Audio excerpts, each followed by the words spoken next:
உதயகுமார், பேரரசு, முரளி, சிற்பி, பைல்வான் ரங்கநாதன் உள்ளிட்ட அத்தனை பேரையும் கதாநாயகன், கதாநாயகி, படத்தின் இயக்குனர் அத்தனை பேரும் வாழ்த்துகிறேன். இந்த படம் வெல்ல வேண்டும் என்பதற்காக நிறைந்த நல்ல மனதுடன் வருகை தந்து மன நிறைந்து வாழ்த்தி கொண்டிருக்கிற நல்லவர்களாகிய உங்களையும் வாழ்த்துகிறேன், வணங்குகிறேன்.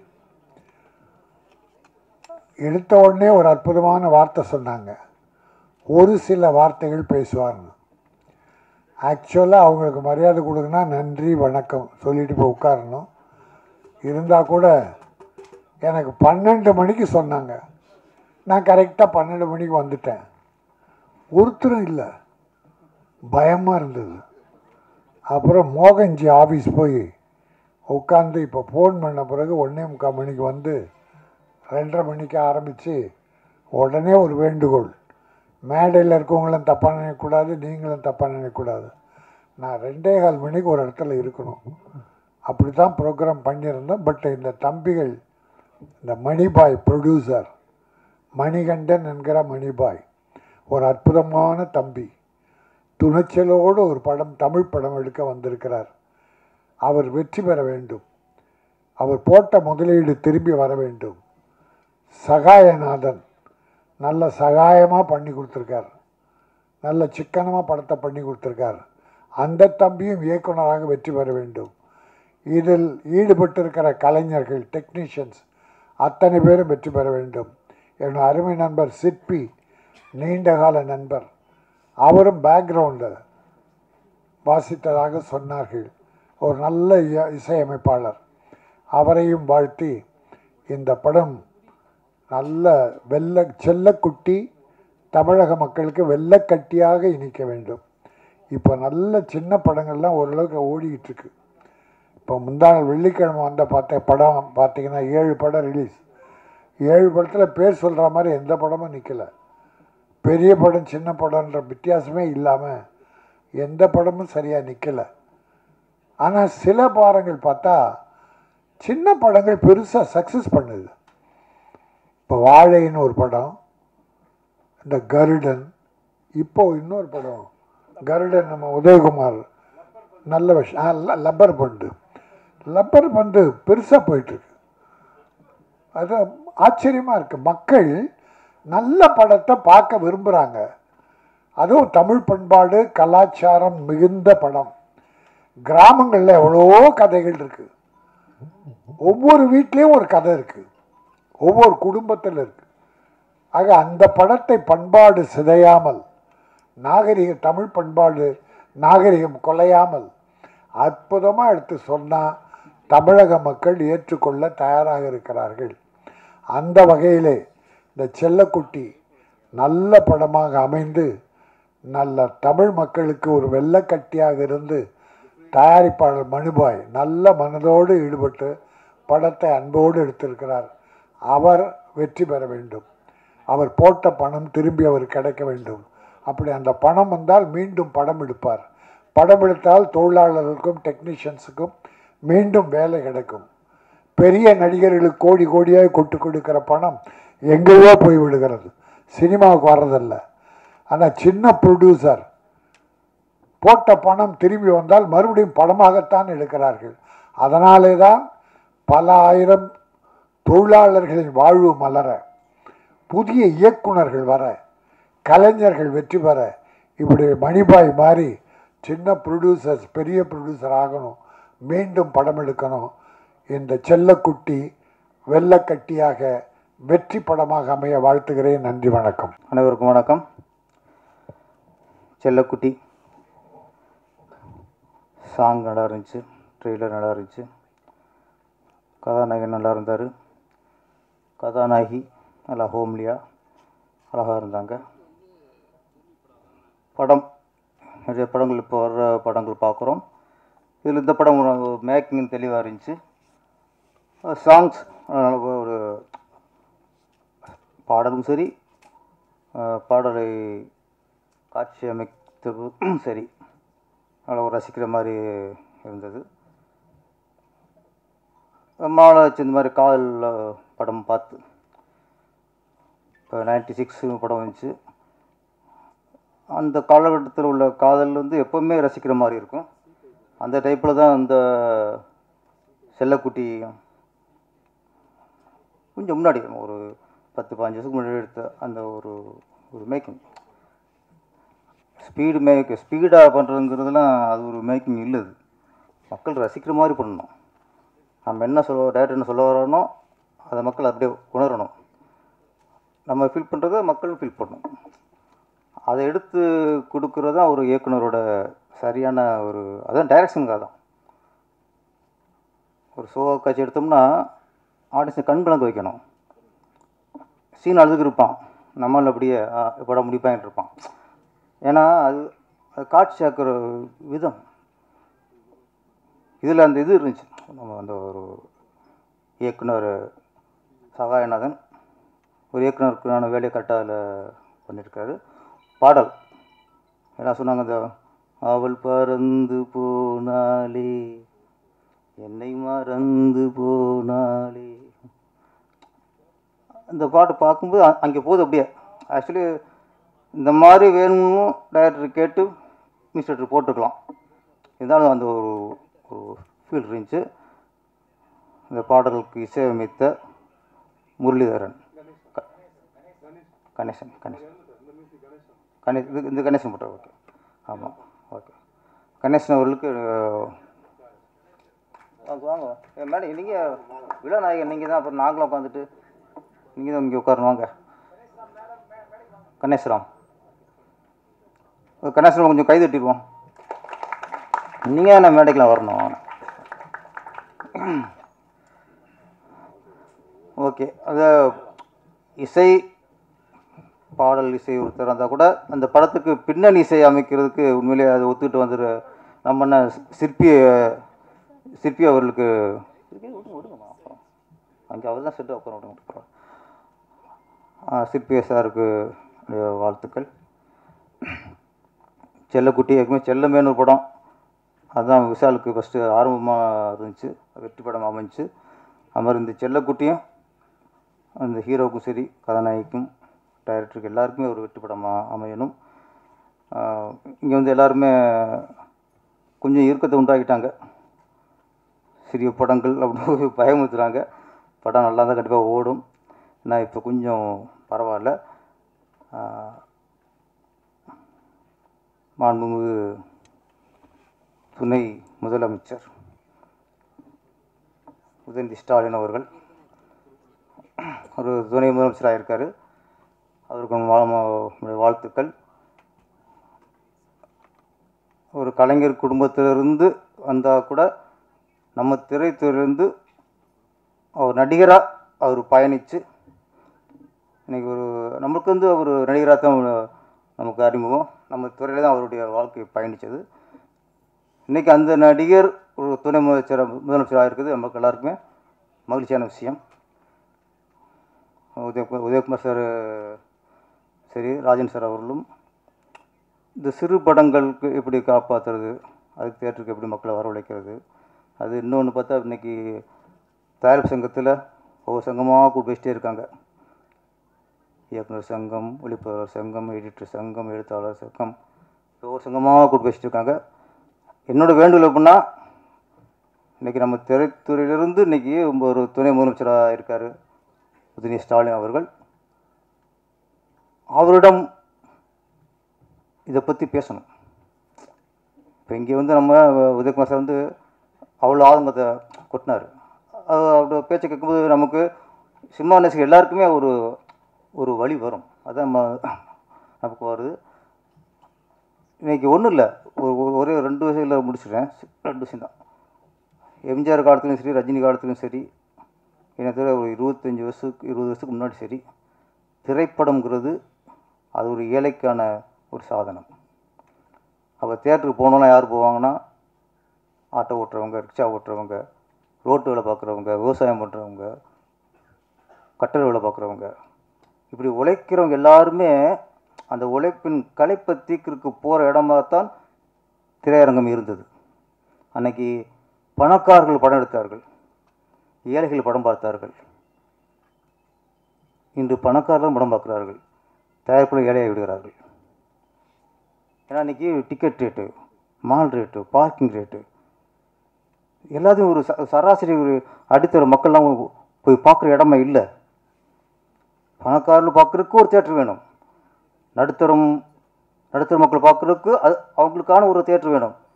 அடித்தர மக்கள், ஏழை மக்கள் அவங்க பார்க்குறதுக்கான ஒரு தேட்டர் வேணும், டிஃப்ரெண்ட் வேணும்.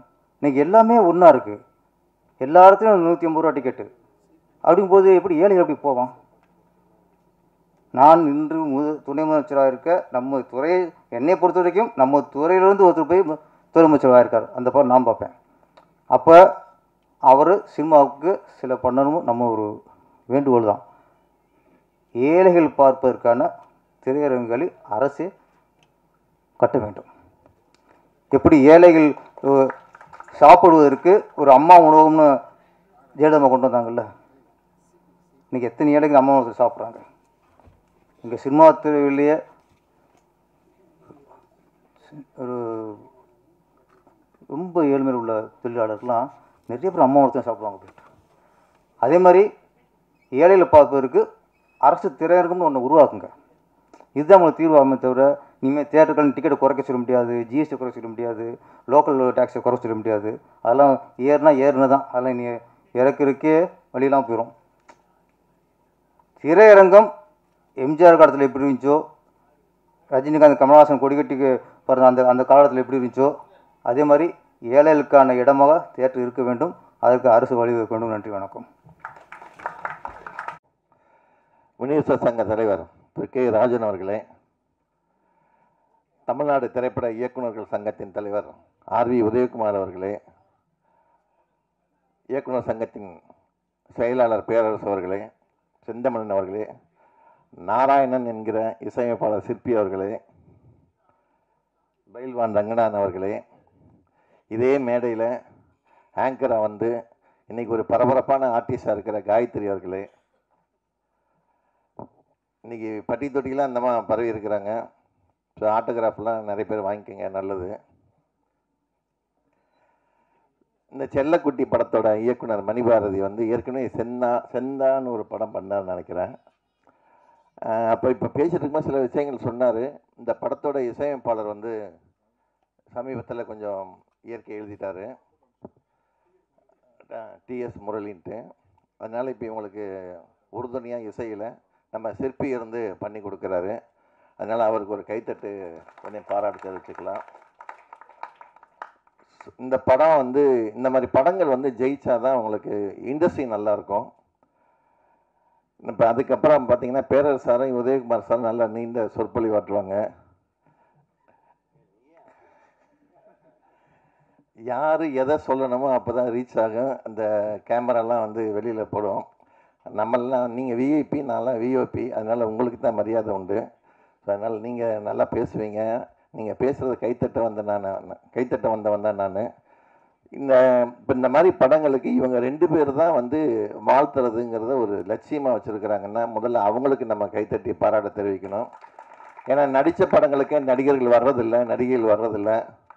அப்புறம் வந்து அதை விட பெரிய விஷயம், இப்போ இத்தனை கேமரா வந்திருக்கீங்க இல்லையா, உங்களுக்கு முதல்ல கைத்தட்டணும். ஏன்னா இந்த மாதிரி சிறு முதலீட்டு படங்களுக்கு நீங்கள் வந்து மக்கள்கிட்ட கொண்டு போகிறதுக்கு உங்களுக்கு தான் முதல்ல வந்து வரவேற்பு கொடுக்கணும்.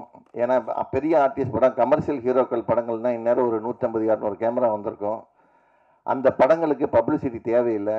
நான்லாம் மெர்சல் படம் பிஆர்ஓ பண்ணும்போது ஒரே ஒரு ஸ்டில்லு தான் வெளியில் கொடுத்தேன், அது காட்டு தீயாக பரவி வந்துச்சு. இந்த மாதிரி படங்களுக்கு தான் நீங்கள் வந்து உறுதுணையாக இருக்கணும். ஸோ இந்த மாதிரி படங்கள் ஜெயிச்சாதான் வருஷத்துக்கு 250 படம் வந்து வேலை வாய்ப்பு கொடுக்குற மாதிரி வந்து சேரும். புது ப்ரொடியூசர்ஸ் உள்ளே வருவாங்க. அதே மாதிரி இந்த படம் ரிலீஸ் பண்ணுறதுக்கு இப்போ இவர் நம்ம ராஜன் சார் தலைவராக இருக்க சென்னை, செங்கல்பட்டு, காஞ்சிபுரம், திருவள்ளூர் மாவட்ட திரைப்பட விநியோக சங்கத்தின் செயலாளர் இவர் ராஜன் சார், அடுத்து செக்ரட்டரி வந்து கலைப்புலி சேகர். ஸோ அவங்கக்கிட்ட நாங்கள் ஒரு கோரிக்கை வச்சுருக்கிறோம் தயாரிப்பாளர் சங்க சார்பில். இந்த சிறு முதலீட்டு படங்களை திரையரங்குகளை கொண்டு போய் ரிலீஸ் பண்ணுற வேலையை அந்த 9 ஏரியாவில் இருக்க விநியோக சங்கம் செயல்படுத்தினா நல்லாயிருக்குன்னு பேசியிருக்கோம். அதுக்கான வேலைகள் நடந்துகிட்ருக்கு. ஸோ உங்களுக்கு அதெல்லாம் ஒரு பெரிய வரப்பிரசாதம். ஏன்னா சின்ன சின்ன படங்களுக்கு வந்து நிறைய பேர் வந்து ராங்காக கைட் பண்ணி ஏற்கனவே நிறையா முதலீடு பண்ணி மறுபடியும் வந்து செலவு பண்ணி அவங்க லாஸ் ஆகுறாங்க. அந்த லாஸை சரி பண்ணுறதுக்கும் சரியான வழிகாட்டுதல் வேணும்னு சொல்லி அவங்ககிட்ட கோரிக்கை வச்சதில் அவங்க அதுக்கான ஒரு ஃபார்மேட் ரெடி பண்ணிட்டு இருக்கிறாங்க. நீங்கள் அவங்கள அப்ரோச் பண்ணலாம். ஸோ இந்த செல்லக்குட்டி படம் மாபெரும் வெற்றி அடையணும். இதில் நடித்தவங்க தொழில்நுட்ப கலைஞர்கள்லாம் மிகப்பெரிய ஆளாக வரணும். இந்த பாட்டு ஒன்று பார்த்தோம். நம்ம சிவாஜி கணேசன் நடித்து பாரமங்களை பாடுன்னு நினைக்கிறேன். அவள் பறந்து போனாலேன்னு ஒரு பாட்டு இருக்குது. ஏறக்குறைய அந்த ரிசர்வன்ஸ் இருக்கிறதுனால இந்த படமும் இந்த பாட்டும் மிகப்பெரிய வெற்றி அடையும். எல்லா வல்ல இறைவனை வேண்டி விடைபெறுகிறேன். நன்றி, வணக்கம்.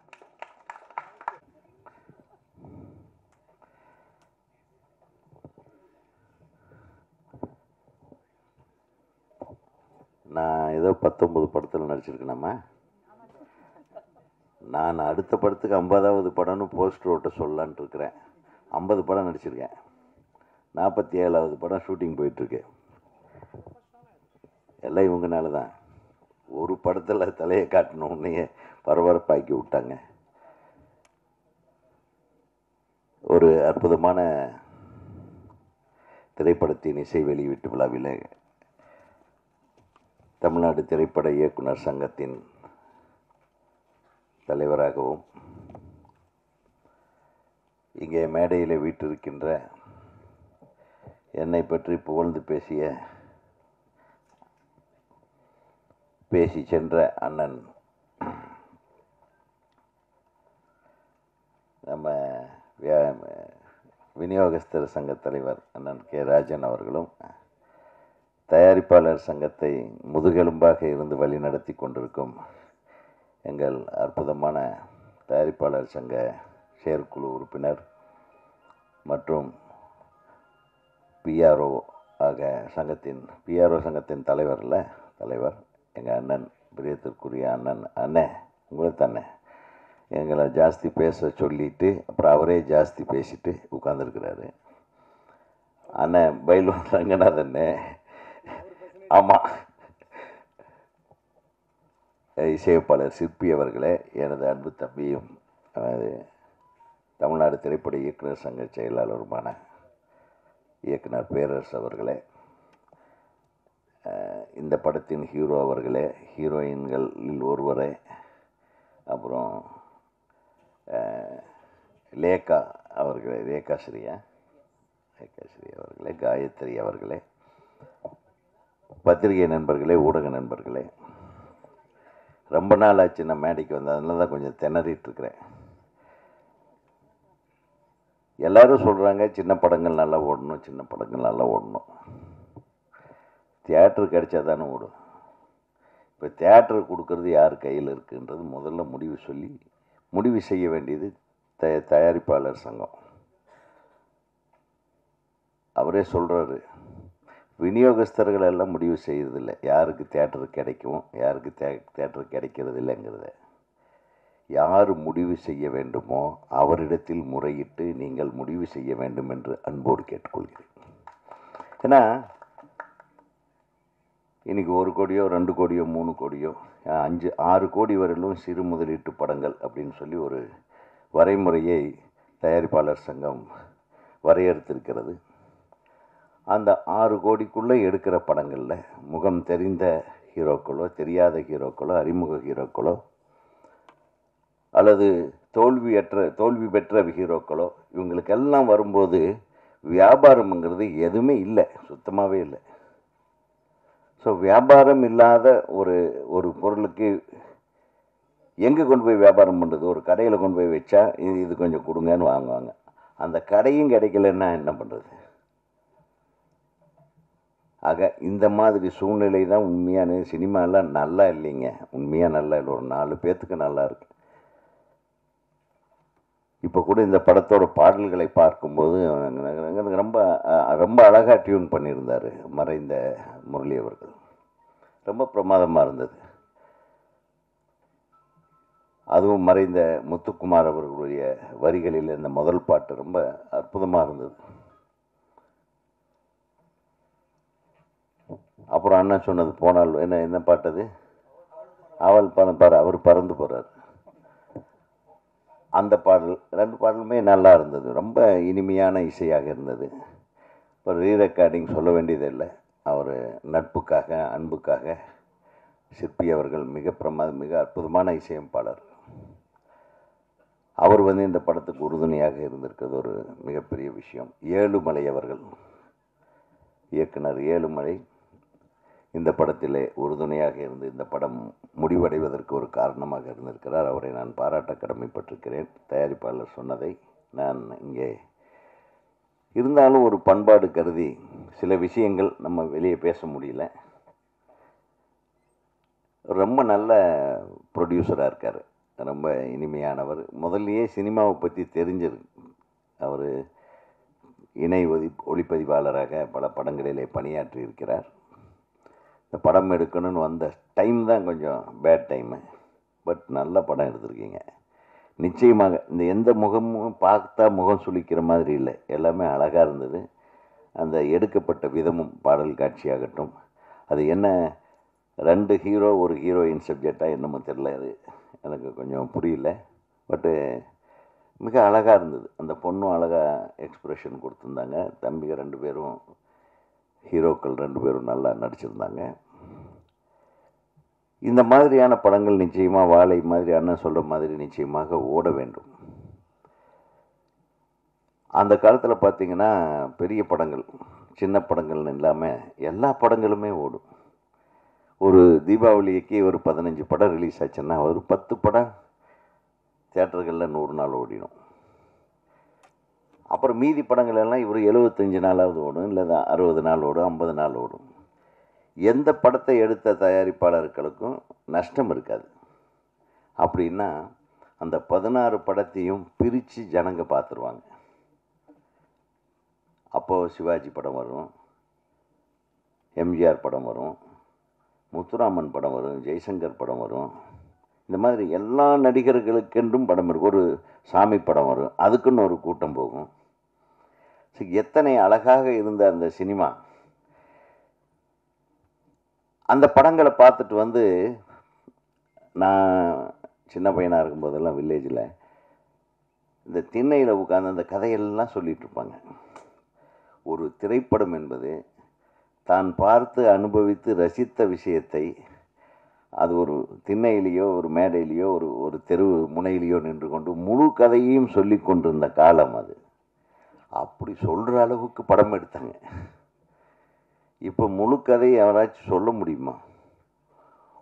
இப்போ மிகப்பெரிய ஹிட்டு கலெக்ஷன் படங்களில் நீங்கள் கதை எப்படி சொல்கிறதுனே தெரியாமல் முழிச்சிட்ருப்பீங்க. இப்போ நான் கொஞ்ச நாளாக பார்த்துட்ருக்குறேன். அண்ணனுக்கு தெரியும், படம் விமர்சனங்கள்ன்ட்டு நிறைய யூடியூபர்ஸு நீங்கள் ரொம்ப முயற்சி பண்ணுறீங்க. உங்களை நான் பாராட்டாமல் இருக்க முடியாது. ஏன்னா அந்த படத்தை பார்த்துட்டு அந்த படத்தை கதை என்னன்னு சொல்ல முடியாமல் திணறீங்க பாருங்கள். நொந்து நூடுல்ஸ் ஆகி அப்புறம் பார்க்கலாங்க, இது நல்லா இருக்கு, அவங்களுக்கு பிடிக்கும் இவங்களுக்கு பிடிக்கும்னு எப்படியெல்லாம் நீங்கள் ஒப்பேத்துறீங்க. உங்களுக்கு நான் தலை வணங்குறேன். இப்படி இருக்குது அந்த காலத்து படங்கள். ஏங்க நம்ம 90களில் இருந்த படங்கள் வரை ஒரு படத்தின் கதையை அழகாக படம் பார்த்து விட்டு சின்ன பசங்களுக்கோ பக்கத்து வீட்டுக்காரங்களுக்கோ கதை சொல்லுவாங்க தெரியுமா? அந்த மாதிரி ஒரு படத்தோட கதையை இப்போ சொல்ல முடியுமா? மிக பிரம்மாண்டங்கள் என்ற பெயரில் மக்களுடைய பாக்கெட்டை மட்டுமே எங்கே இந்த பாக்கெட்லேருந்து எவ்வளவு எடுக்கலான்றதை மட்டுமே மைண்டில் வச்சுட்டு ஸ்கிரிப்ட் பண்ணி அது உட்காந்து ஜனங்க வேறு வழி இல்லாமல் எல்லா தேட்டர்லேயும் அதே படத்தை போட்டு வேறு எங்கேயுமே போக முடியாது, நீங்கள் அங்கே தாண்டா வந்தாகணுன்றது கட்டாயப்படுத்தி இன்றைக்கு வசூல் வேட்டையில் ஈடுபடுகிறார்கள். இது தமிழ் திரையுலகம் எந்த அளவுக்கு மோசமாக போயிட்டுருக்குன்றதுக்கு ஒரு எடுத்துக்காட்டு இதுதான். தயவு பண்ணி நல்ல கதைகள் எடுங்க. கதைகளுக்கு பஞ்சம்.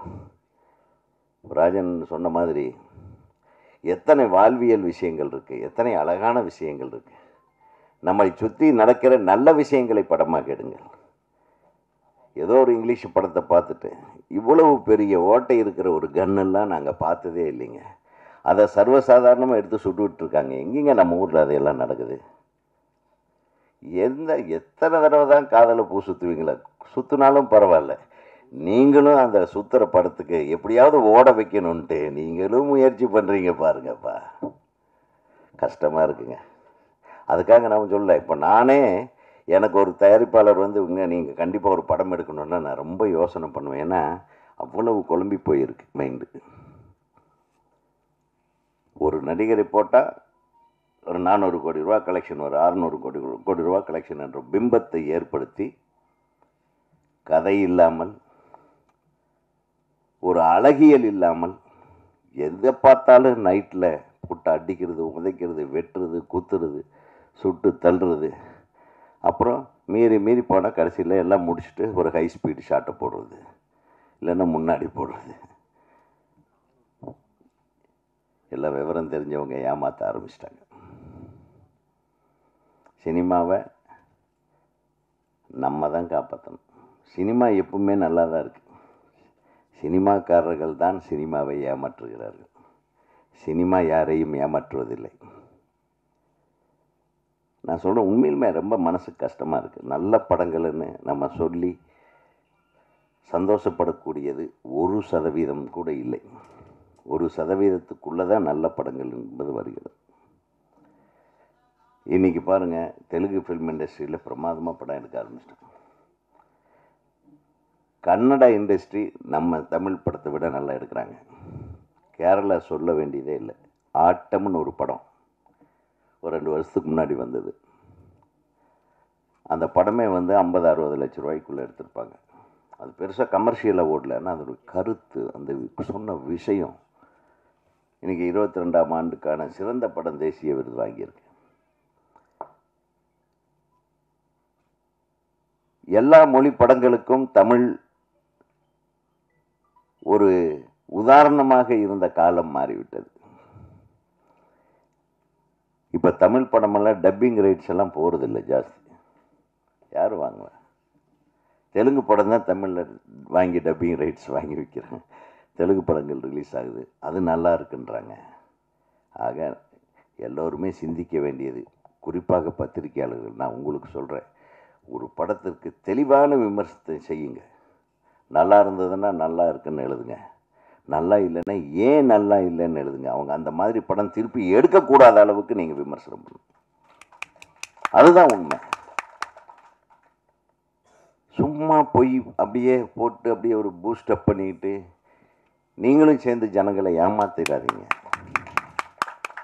இது என்னுடைய வேண்டுகோள். நான் சொல்கிறேன், ஏன்னா நம்ம ஒரு காலத்தில் நம்ம அவ்வளவு கண்ணில் ரத்தம் வர்ற மாதிரி ராத்திரியெல்லாம் தூங்காமல் காலையில் ஃபஸ்ட் ஷாட் எப்படி எடுக்கிறது, மத்தியானத்துக்குள்ளே இந்த சீன் எப்படி எடுக்கிறது, இப்படி எல்லாம் திங்க் பண்ணி பாதி நரம்பு சரியாக வேலை செய்யாமல் போனாங்க. இந்த டைமில் நான் சொல்கிறேன், உண்மையாகவும் சொல்கிறேன்.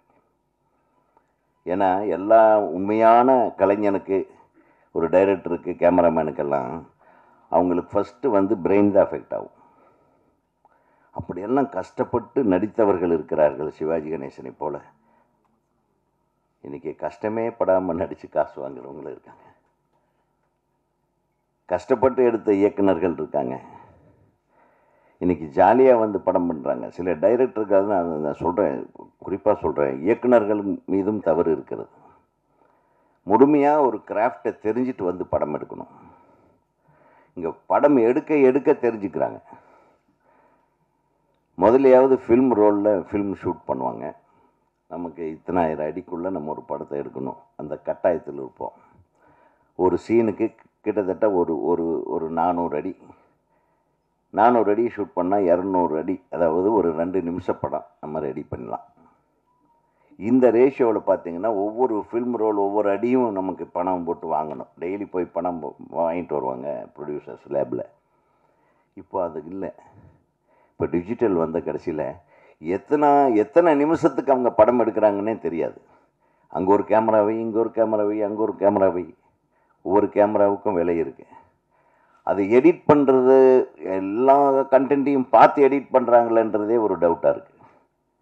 அவ்வளவு கண்டென்ட்டு. ஆக planning is a must. Plan பண்ணி ஒரு இயக்குனர், ஒரு தயாரிப்பாளர், நல்லா பிளான் பண்ணி படம் எடுத்தால் ஒரு தயாரிப்பாளரை காப்பாற்ற முடியும்.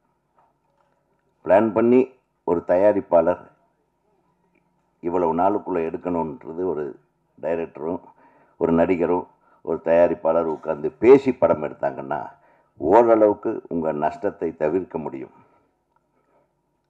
அதையெல்லாம் மீறி ஒரு மிகச்சிறந்த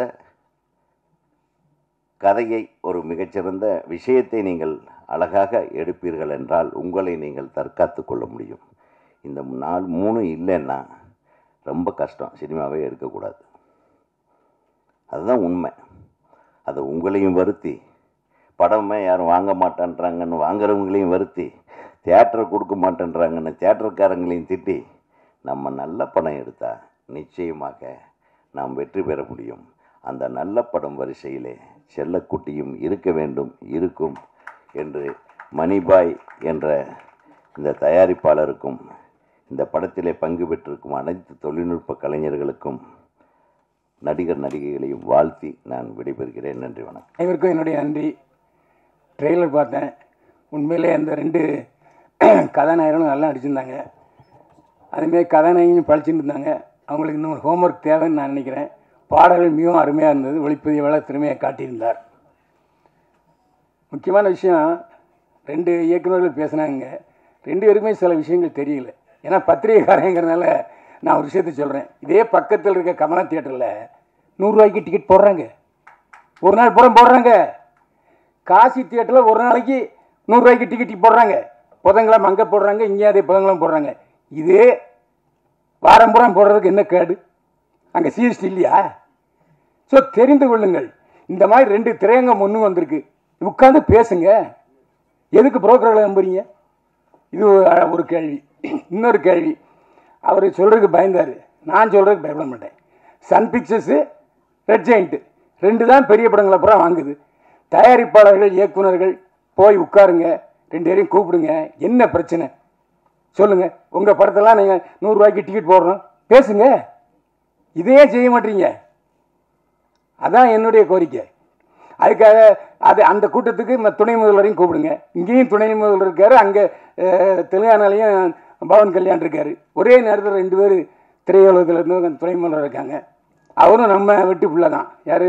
மாண்புமிகு உதயநிதி ஸ்டாலின்.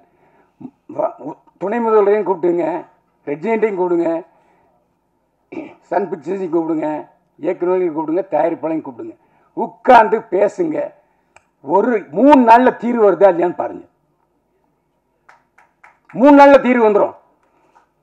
இங்கே என்ன நீங்களே சண்டை போட்டுறீங்க. நான் ஸ்ட்ரைக்கு அனௌன்ஸ் பண்ணுறேன், ஆகஸ்ட் 15 மேலே எதுவும் இப்படித்தான் பேசுகிறீங்களே தவிர வேலை நிறுத்தம். அதான் சூப்பர் ஸ்டார் ரஜினிகாந்த் சொன்னார், எதுக்கு வேலை நிறுத்தம்? நான் நிறுத்தம் செய்ய மாட்டேன். வேலை நிறுத்தம் முடிச்சாரா இல்லையா ரஜினி? வேலை நிறுத்தங்கிற பேச்சே இங்கே வேண்டியதில்லை. படம் எடுக்க எல்லாரும் ரெடியாக இருக்காங்க. நீங்கள் பேச்சுவார்த்தைக்கு தயாராங்கிறதான் என்னுடைய கேள்வி. ஏன்னா நீங்கள்லாம் மேலோட்டமாக பேசுகிறீங்க. நான் டிஸ்ட்ரிபியூட்டர்ஸ்கிட்ட பேசுகிறேன், தியேட்டருக்காரங்கிட்ட பேசுகிறேன், தயாரிப்பாளர்கிட்ட பேசுகிறேன், நடிகர்கள்ட்டையும் பேசுகிறேன். நடிகர்களாக சம்பளத்தை வைக்கிறாங்க, நீங்கள் தானே சம்பளத்தை வைக்கிறீங்க. நான் பல நடிகர்கள்ட்ட பேசிட்டேன், நாங்கள் வைத்தவே இல்லை. நீங்கள் இப்போ கூட ரஜினிகாந்த் என்ன சொன்னார், நான் 35 லட்ச ரூபா சம்பளம் வாங்கிட்டு இருந்தேன். பிரியா படத்துக்கு தயாரிப்பாளர் கதையோசனை எடுத்த பஞ்சரசன் தான் சொன்னார், யோ என்னையா நீ, உனக்கு விவரம் தெரியாமல் நீ 35 வாங்கிட்டு இருக்க, 1,10,000 சம்பளையா? அவர் வாங்கிட்டு இருந்தது 35,000 வாங்கிட்டு இருந்திருக்காரு. 1 லட்ச ரூபா கொடுத்தாரு முதல்ல பிரியா. இது ரஜினிகாந்தே சொல்கிறார். அப்போது நீங்கள் தான் சம்பளத்தை ஏற்றுறீங்க. போட்டி போட்டு 4 பேர் போகிறீங்க, ஏற்றுறாங்க. டிமாண்ட் இருக்கும்போது விற்க தானே செய்வாங்க. அதுக்கே நடிகர்களை குறை சொல்கிறீங்க. இந்த 2 பேர் சிம்புவும் தனுஷும் பேச்சு வார்த்தைக்கு படம் தயாரிக்கிறாங்களா இல்லையா? எந்த பிரச்சனையும் பேச்சுவார்த்தையில் தான் தீர்க்க முடியுமா தவிர இதிலிருந்து நான் ஸ்ட்ரைக் பண்ண போகிறேன், அது பண்ண போகிறேன்னு சொன்னால் சொல்லாதீங்க. இன்னொன்று, யூடியூபர்கள் எந்த காலத்துலையும் என்னை பொறுத்த வரைக்கும் நான் உண்மையை தான் பேசுவேன். நல்லா இருக்கு, நல்லா இருக்கு, நல்லா நல்லா தேட்டருக்கு போகாதேன்னு சொல்லியிருக்கேன். எந்த யூடியூபர் சமாளித்து விமர்சனம் பண்ணுறாங்க? எப்போ இந்த யூடியூபர் சமாளித்து நல்ல படம், நல்லா இல்லாத படத்துக்கு யாருக்காவது நல்லா இருக்குன்னு சொல்லியிருக்கீங்களா? அந்த குற்றச்சாட்டை வாபஸ் வாங்கிங்க. நீங்கள் நடித்த படமே வெளிவரல, அதுவும் எங்களுக்கு தெரியும். ஆனால் இப்போ தான் நான் முகம் காட்டுறேன்னு சொல்கிறீங்க. நாங்களாம் இருக்கோம்யா. நீங்கள் கதாநாயகன் நடித்த படம் வந்துச்சா? யார்கிட்ட கதை விடுறீங்க? இதெல்லாம் ஏன்ட்ட வேண்டாம். என்ன நான் இன்னைக்கு எனக்கு 73 வயசாச்சு. 52 வயசை இதிலே தான் கழிச்சிருக்கேன். இதில் வேறு ஜெயலலிதாவோட பயணிச்சிருக்கேன், எம்ஜிஆரோட பயணிச்சிருக்கேன். இப்போ நீங்கள் வந்து உங்களுக்கும் அரசுக்கும் ஒரு ஒரு கேப் ஆகி போச்சு. அந்த இடைவெளியை நிரப்புங்க. நீங்கள் ஏன் போய் பேச மாட்டீங்க? நீங்கள் கூப்பிட்டா வர மாட்டாங்களா? நாளைக்கே தயாரிப்பாளர் சங்கம், இயக்குனர் சங்கம், விநியோக சங்கம், லொட்டு லூசுக்கு எல்லாம் போய் நீங்கள் கூப்பிடுங்க. உதயநிதி மாண்பு உதயநிதி ஸ்டாலின் வரமாட்டேன்னு சொல்லுவாரா? இதானாங்க ஒரு பிறந்த வீடு. அவருக்கு இன்னைக்கு துணை முதல்வர் பதவி கிடைச்சிட்டுனாலே அவர் நடிகருங்கிறனால தான். இல்லை நான் யாராச்சும் சொல்லுங்க பார்ப்போம். எல்லா அவருடைய தேர்தல் 2 தேர்தலையும் அவர் தான் தனியாளாக போய் திமுகவுக்கு பிரச்சாரம் பண்ணார். அதனால தான் அவருக்கு இந்த பதவி. இன்றைக்கும் உதயநிதி ஸ்டாலின் மக்களுக்கு தெரியாது, துணை முதல்வராக தெரியாது, நடிகராக தான் தெரியும். அந்த அளவுக்கு தாய் வீடு இருக்குது. நீங்கள் பேசுகிறது கூச்சப்படுறீங்க. நடப்பு தயாரிப்பாளர் சங்கம், கில்டு, லொட்டு லொசுக்கு இதெல்லாம் வேண்டாம். எல்லாரும் ஒருங்கிணைத்து ஒரே குரலாக நான் சொன்னது கமலா தேட்டர்லையும் காசி தேட்டர்லையும் 100 ரூபா டிக்கெட்டு அன்னைக்கு ஃபுல்லாகுது. 4 ஷோ போடுறாங்க, 4 ஷோ ஃபுல்லாகுது. அப்போ என்ன அர்த்தம்? ஒரு 2 தேட்டருக்காரங்க லீட் எடுத்து செய்கிறாங்க இல்லையா? அதே மாதிரி 100 ரூபாங்கிறது 150 ரூபா. எம்ஜிஆர் நான் அடிக்கடி சொல்கிறேன். அதாவது சஃபயரு, அப்புறம் கேசினோ, இன்னும் ஒரு 5-6 தேட்டரில் இங்கிலீஷ் படம் தான் போட்டே இருந்தாங்க. அப்போது முக்தா சீனிவாசன் தான் தயாரிப்பாளர் சங்க தலைவர். நேராக போனார் முதல்வர் எம்ஜிஆர்ட்ட, இந்த மாதிரினார். உடனே அவர் போட்டார். ஒரு வருஷத்துக்கு 3 மாதம் தமிழ் படம் எல்லா தியேட்டர்லையும் திரையிடணும்னு ஜியோ போட்டார். அதுக்கப்புறம் தான் சஃபேரில் பில்லாக ரிலீஸ் ஆச்சு. இந்த மாதிரி அரசுக்கும் நம்ம திரைப்பட தொழிலுக்கும் ஒரு அணுக்கமான நுணுக்கமான தொடர்பு இருக்கணும்.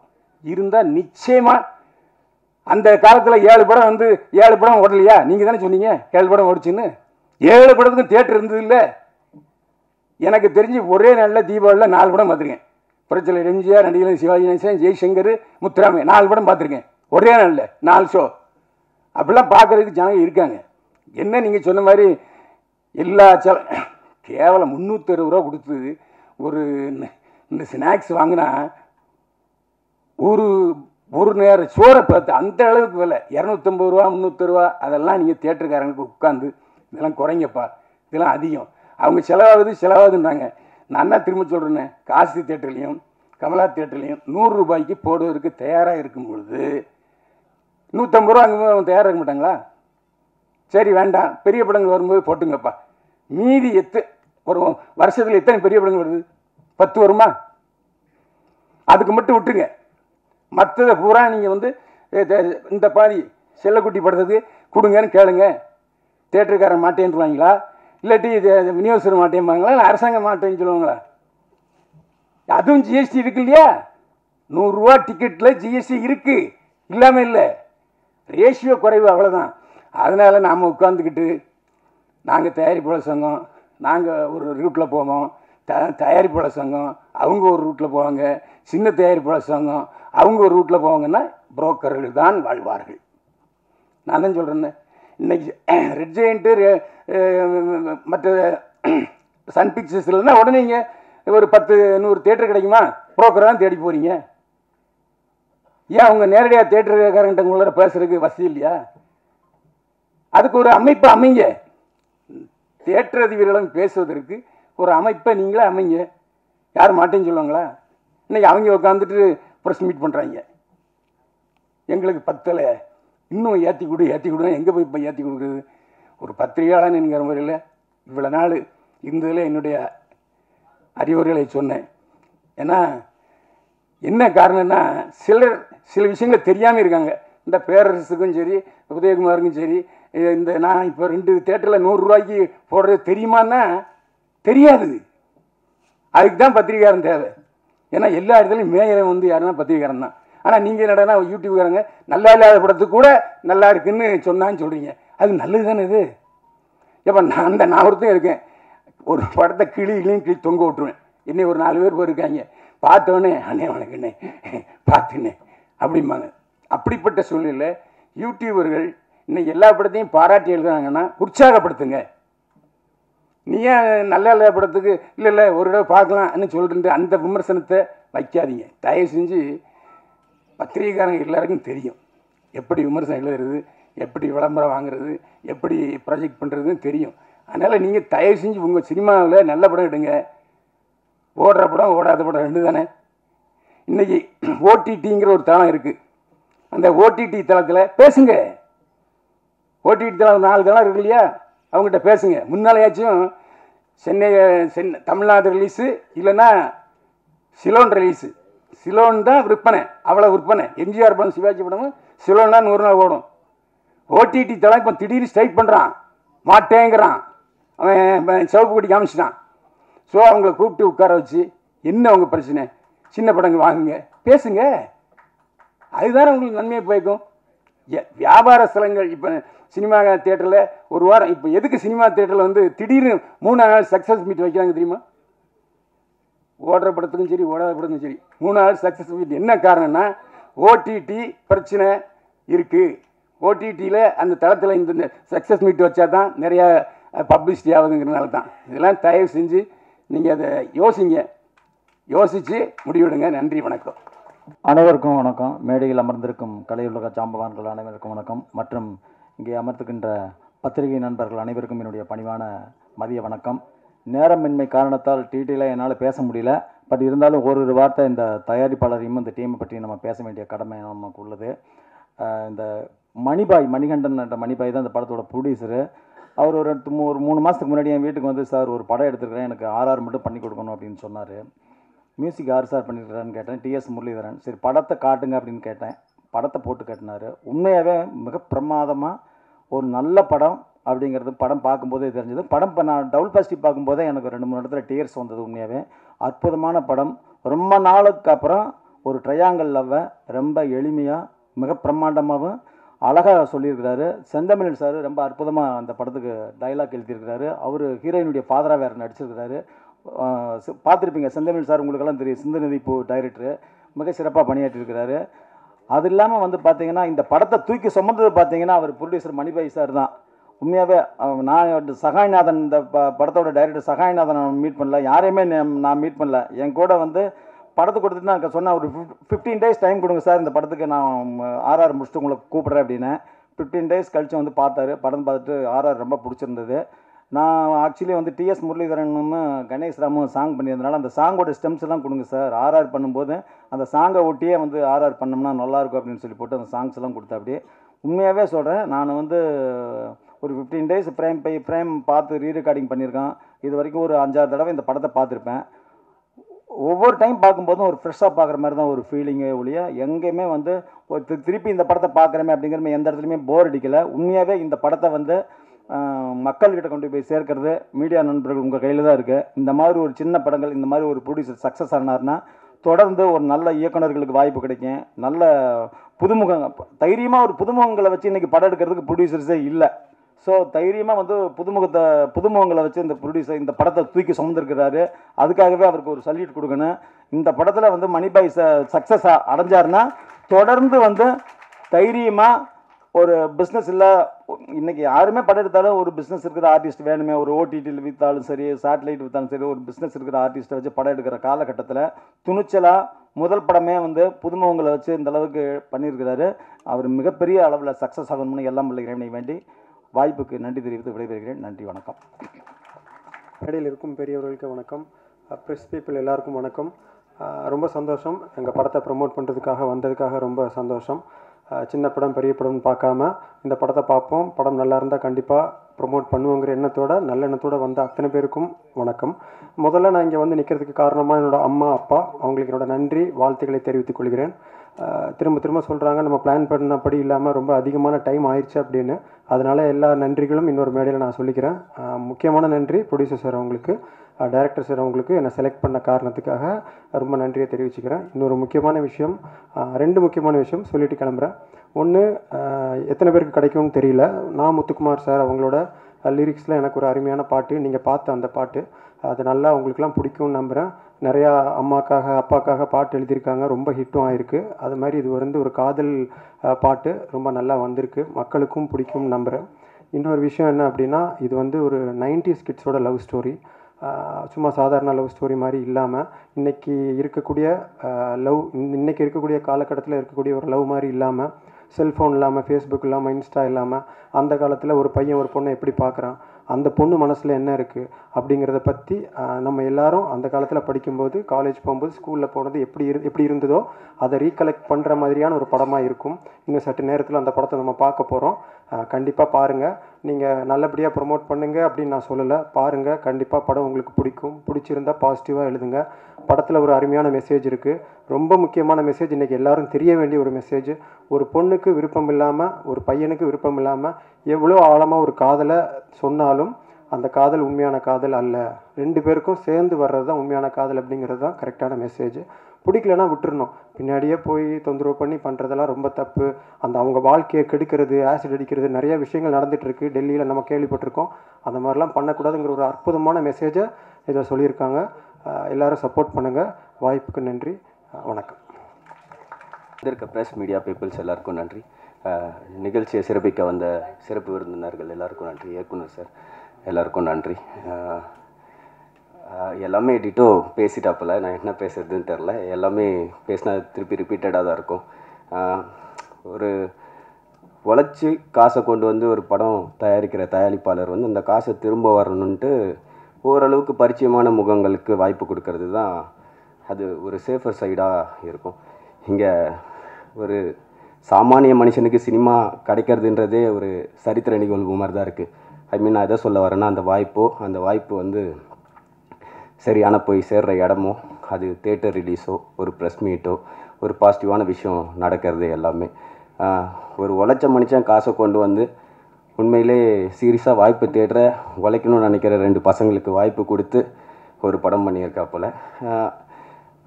அந்த அன்பே சிவம் படத்தை சொல்லுவாங்கள்ல, அந்த மனசு தான் சார் அப்படின்ற மாதிரி. மனசுக்காக மட்டும் படம் ஓடுறதில்ல, படம் நல்லா இருந்தால் தான் பார்ப்பாங்க. இது நல்ல படமாகவும் இருக்கும். பார்த்து எல்லாரையும் சப்போர்ட் பண்ணுங்கள். நன்றி, வணக்கம். நன்றி சார். அடுத்ததாக எல்லாருக்கும் வணக்கம். அண்ட் ப்ரெஸ் அண்ட் மீடியாவில் வந்திருக்கவங்களுக்கும் வணக்கம். மேடையில் எல்லாருக்குமே வணக்கம். இந்த படத்தோட சாங் அண்ட் ஆடியோலாம் பார்த்துருப்பீங்க, எல்லாருக்கும் பிடிச்சிருக்கோன்னு நினைக்கிறேன். அண்ட் ரொம்ப முக்கியமாக ஒன்று சொல்லணும், ப்ரொடியூசர் மணி சாருக்கு ரொம்ப thank you sir for giving me this beautiful opportunity. And எல்லாருக்குமே இந்த படம் ரொம்ப பிடிக்கும்னு நினைக்கிறேன். ஏன்னா இந்த பெண்களுக்கு ஒரு நல்ல மெசேஜ் இருக்குது இந்த மூவியில். கண்டிப்பாக எல்லாருமே பார்த்து தெரிஞ்சுக்கணும். அண்ட் நல்ல ஒரு கம்ப்ளீட் ஃபேமிலி என்டர்டைன்மெண்ட் மூவி, எந்த ஒரு 18+ இல்லாமல் நல்ல மூவியாக இருக்குது. ஸோ எல்லாருமே பார்த்து கண்டிப்பாக பிடிக்கும்னு நான் நம்புகிறேன். தேங்க்யூ. பக்கத்தை பேசிக்கிறேன். நான் இவ்வளோ நேரம் பொறுமையாக கேட்டுக்கிட்டு இருக்கிறதுக்கு ரொம்ப நன்றி. நேரம் இல்லாமல் அந்த மாதிரி ஆயிடுச்சு. உங்களுக்கு முதல்ல நன்றி நான் தெரிவிச்சுக்கிறேன். இந்த படத்துக்கு வந்த உதயகுமார் சார் அவர்களுக்கு நன்றி, ராஜன் சார் அவர்களுக்கும் நன்றி, விஜயமுரளி அவர்களுக்கும் நன்றி, இசையமைப்பாளர் சிற்பி அவர்களுக்கும் நன்றியை தெரிவிச்சுக்கிறேன். அப்புறம் அனைவருக்கும், மேடையில் ஹீரோயின்கள் அனைவருக்கும் நன்றியை தெரிவிச்சுக்கிறேன். எங்கள் விநியோகஸ்தர் ஜெனிஷ் அவர்கள், பேரரசு சாருக்கும் வணக்கம் தெரிவிச்சுக்கிறேன். பைல்வான் ரங்கநாதர் அவர்களுக்கும் நன்றி தெரிவிச்சுக்கிறேன். அனைவருக்கும் நன்றியை தெரிவிச்சுக்கிறேன். உதயகுமார் சாருக்கும் நன்றி, அனைவருக்கும் நன்றி. கணேஷ்சாமி கூட உதவி பண்ணி அந்த லாஸ்ட்டாக அந்த பாட்டை நீங்கள் கேட்டீங்க இல்லையா, அதுக்கு அந்த பாட்டை நான் தான் எழுதி கொடுத்தேன் அவங்கள்ட்ட. அவர் டியூன் அவராக போட்டு பாடிட்டார், நான் எழுதி கொடுத்துட்டேன். அவர் தான் அந்த தொலைந்து போனாலே பாட்டு மியூசிக் பண்ணவர் அவர் தான். நான் ஒரு 10 நிமிஷம் நான் எழுதி கொடுத்தேன், தொலைந்து போனாலே மறந்து போனாலே அப்படின்னு அழகாக எழுதி கொடுத்துட்டேன். ஆனால் அருமையாக அவர் மியூசிக்காக கொண்டு வந்து அந்த நாகஸ்வரம் பாலை வச்சு அருமையாக கொடுத்தாங்க. அதை நீங்கள் பார்த்துருப்பீங்க, ரசிச்சிருப்பீங்கன்னு நினைக்கிறேன். மற்றபடி இப்போ நீங்கள் படம் பார்க்க போகிறீங்க, பார்த்துட்டு நீங்கள் பாருங்கள், நாமளே சொல்கிறதுக்கு இல்லை. அப்புறம் என்ன ஒன்று சொல்லணும், உங்களை மாதிரி தான் நான் ரொம்ப கஷ்டப்பட்டு இந்த சினிமாவுக்கு வந்து சொல்லணும்னா, அந்த கோயம்பேடு மார்க்கெட்டில் மூட்டை தூக்கி தான் தொழில் நான் ஆரம்பித்தேன். பெரிய பணக்கார வீட்டுக்குள்ளலாம் நான் கிடையாது. ஆனால் எல்லாரையும் எல்லாம் மதிக்கணும், கவனிக்கணும் அப்படின்ட்டு எப்படியும் அந்த படத்தை வந்து யாருக்கும் பாக்கி இல்லாமல் நான் கொடுத்துருக்கேன். எல்லாருக்கும் நல்லா எடுத்திருக்கேன்னு சொல்கிறத விட தயவுசெய்து நீங்கள் பாருங்கள், பார்த்துட்டு எனக்கு சொல்லுங்கள். வேறு வளவளன்னு பேச விரும்பலை. உங்கள் அனைவருக்கும் நன்றியை தெரிவிச்சுக்கிறேன். ஏன்னா உங்கள் கையில் தான் இருக்குது, எங்கெல்லாம் காப்பாற்றி கொடுங்க. நன்றி.